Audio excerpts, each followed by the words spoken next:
Merci, Monsieur Falorni. La parole est à Monsieur Pierre-Yves Le Borgne pour le groupe SRC pour 15 minutes.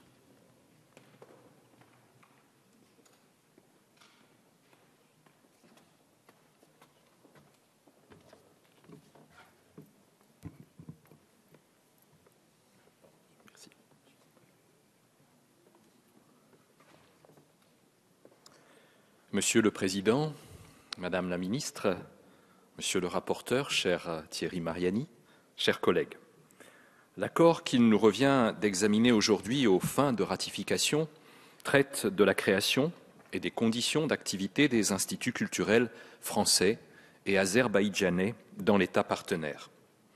Député des Français de l'étranger, familier des instituts culturels de ma circonscription, je ne peux que soutenir un tel texte qui consolide en droit le statut de l'Institut français d'Azerbaïdjan, dont je salue ici les personnels et les quelques 500 apprenants. Je vous rejoins, monsieur le rapporteur, lorsque vous affirmez qu'il est important pour la France d'être présente en Azerbaïdjan. Je n'ignore pas la richesse de ce pays, notamment en hydrocarbures. Je n'ignore pas les marchés que la France peut et doit y conquérir. Je n'ignore pas davantage la position politique de l'Azerbaïdjan, aussi prudente qu'indépendante, au sein de l'ancien espace soviétique. Votre rapport décrit bien ces réalités-là, importantes dans le contexte international. Il fait, en revanche, silence sur les droits de l'homme, et je le regrette beaucoup. Je vous l'avais dit lors de l'examen en commission en fin d'année passée, je vous le redis ce matin en séance. Un institut culturel, mes chers collègues, n'est pas un endroit neutre où l'on apprendrait une langue, un vocabulaire, une grammaire, une syntaxe, en dehors de tout idéal, de tout cadre de pensée, de tout système de valeurs. Derrière la langue française, il y a une histoire, il y a des convictions, il y a un combat. Derrière la langue française, il y a la liberté. Oui, la liberté, tellement malmenée en Azerbaïdjan ces dernières années. Et ce n'est pas faire insulte à ce beau et grand pays, à sa culture et à son peuple que de l'affirmer. C'est en revanche encourir l'assurance d'indisposer un régime dont la relation à la démocratie est à tout le moins distendue. J'assume cette critique. L'Azerbaïdjan est membre du Conseil de l'Europe, la maison européenne du droit. Respecter fidèlement la Convention européenne des droits de l'homme et les arrêts de la Cour européenne de Strasbourg sont une obligation pour le pays. Or, quelle conclusion tirer quand la société civile azerbaïdjanaise, le dos au mur, se bat pour ne pas sombrer face aux arrestations arbitraires, aux détentions sans fin, à la violence, à l'intimidation, au harcèlement et aux disparitions forcées. Je pense ici à Leyla Younous, militante des droits de l'homme, dirigeante de l'Institut pour la paix et la démocratie, finaliste du prix Sakharov décerné par le Parlement européen, qui est maintenue en détention depuis des mois sous des motifs fantaisistes et sans le moindre jugement. Tout comme, d'ailleurs, son mari Arif. Leur seul tort, avoir porté haut et fort la cause des droits de l'homme, avoir asséné un certain nombre de vérités qui, à l'évidence, dérangent, avoir recherché le dialogue avec le voisin arménien pour dépasser les fractures de l'histoire, les atavismes, les haines recuites, pour construire enfin la paix.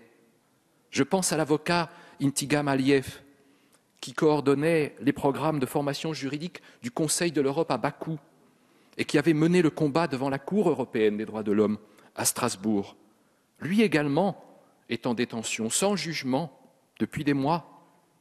Je pense à Anar Mamadi, lauréat tout récent, en septembre 2014, du prix Václav Havel, décerné par l'Assemblée parlementaire du Conseil de l'Europe, qui purge 5 années et demie de prison pour infraction à la législation sur les organisations non gouvernementales. Je pense enfin à la jeune activiste Gulnara Akundova, travaillant à Copenhague pour l'organisation non gouvernementale International Media Support, dont le témoignage bouleversant devant la Commission des affaires juridiques et des droits de l'homme de l'Assemblée parlementaire du Conseil de l'Europe le 30 octobre dernier à Madrid, j'y étais, avait valu à sa mère le 3 novembre à Bakou un interrogatoire musclé et la mise à sac de son domicile en présence de l'enfant de Gulnara Akundova, une petite fille âgée de 7 ans. Dans un rapport récent, en date du mois d'octobre 2014, le commissaire aux droits de l'homme du Conseil de l'Europe, Nils Muizhnieks, déplorait la détérioration continue de l'état de droit et du respect des dispositions de la Convention européenne des droits de l'homme en Azerbaïdjan. Les difficultés sont de plusieurs ordres, touchant en particulier à la liberté d'expression, à la liberté de réunion, à la liberté d'association. La liberté d'expression est brimée lorsque se multiplient les procédures contre les journalistes critiques à l'égard du pouvoir. Et cela s'étend de plus en plus également aux blogueurs et aux personnes actives sur les réseaux sociaux. Ces procédures, il faut le savoir, mes chers collègues, conduisent en prison. La pénalisation de la diffamation, elle aussi, mène derrière les barreaux les voix dissonantes, malgré les recommandations répétées de la Commission de Venise, appelant les autorités azerbaïdjanaises à la dépénalisation de la diffamation, qui est un grand et long et beau combat du Conseil de l'Europe. La liberté d'association est en péril lorsque diverses exigences administratives apparaissent subitement, spontanément, concernant l'enregistrement des organisations non gouvernementales, leur financement, et notamment quand ce financement vient de sources étrangères, leur rapport d'activité, aboutissant de facto à un assujettissement en vertu du contrôle exercé par le ministère de la Justice.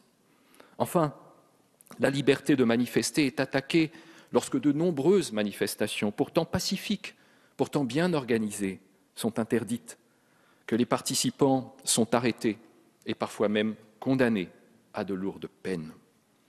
Mes chers collègues, l'on ne peut débattre d'un accord avec l'Azerbaïdjan sans avoir ce contexte-là à l'esprit. Un pays dont tous les défenseurs des droits de l'homme sont en prison, à l'hôpital ou en exil, est un pays qui ne se porte pas bien. Un pays dont la récente présidence du comité des ministres du Conseil de l'Europe s'est traduite par une offensive sans précédent dans l'histoire de l'organisation contre la société civile et les droits de l'homme, mérite la critique internationale et notamment celle de la diplomatie parlementaire.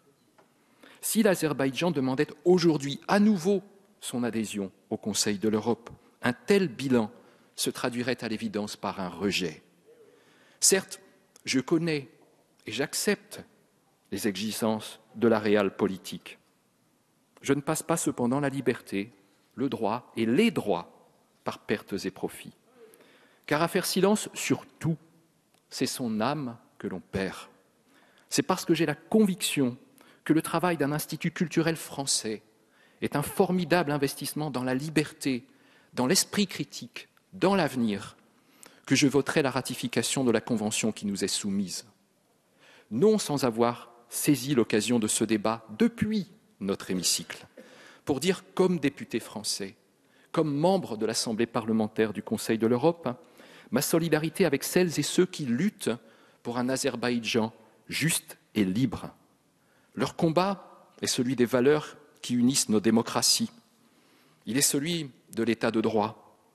Il est celui d'une communauté de destin, notre plus belle et notre plus grande richesse, l'Europe. Je vous remercie.